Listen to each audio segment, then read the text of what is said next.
ఆదేశిక సూత్రాల్లో హిందీని ప్రపంచంలోని ప్రోత్సహించాలి, దేశాల్లో అనుసంధాన భాషగా ఎదిగేదని ప్రోత్సహించాలని చెప్పారు. దాన్ని ఏమి పెద్ద భాష చిన్న భాష అని చెప్పలేదు.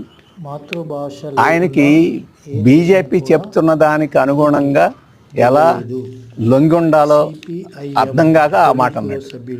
లేకపోతే మా తెలుగు అనేవాడు. ఇప్పుడు బీజేపీ పంచన చేరాడు కాబట్టి హిందీ ఈ దేశానికి ఉండాలి, మిగతా భాషలన్నీ హిందీకి లోబడి ఉండాలని చెప్పి చెప్పాలి ఆయన. అది చెప్తే ఇక్కడ ఏమనుకుంటారని చెప్పేసి పెద్దమ్మలో చిన్నమ్మలో మాటలు ఆయన సృష్టించాడు. మాతృభాషలో చదువు లేకుండా, మాతృభాషలో పిల్లలకు కానీ చదువు లేకుండా ఏ దేశం ముందుకు పోలేదు. చైనాలో ఏమి ఇంగ్లీష్ మాట్లాడరు, ఆయన విజ్ఞానం వాళ్ళ మాతృభాషలో నేర్చుకున్నారు. జర్మనీ భాష, ఫ్రాన్స్ చిన్న చిన్న దేశాలు అయ్యి.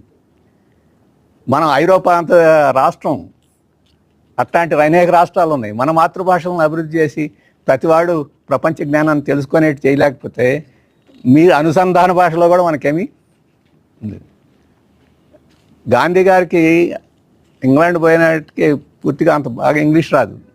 ఇప్పుడు ప్రపంచంలో ఇంగ్లీష్ బాగా మాట్లాడగలిగిన వాళ్ళకన్నా గొప్పగా ఆయన అంతకొచ్చాడు. 6 నెలలు ఒక ఇంట్లో పూటకోళ్ళ, మనం అంటాం ఇక్కడ పూటకోళ్ళ అమ్మదే, ఒక పూటకోళ్ళ అమ్మ దగ్గర ఒక 6 నెలలు ఉన్నాడు వాళ్ళ ఇంట్లో.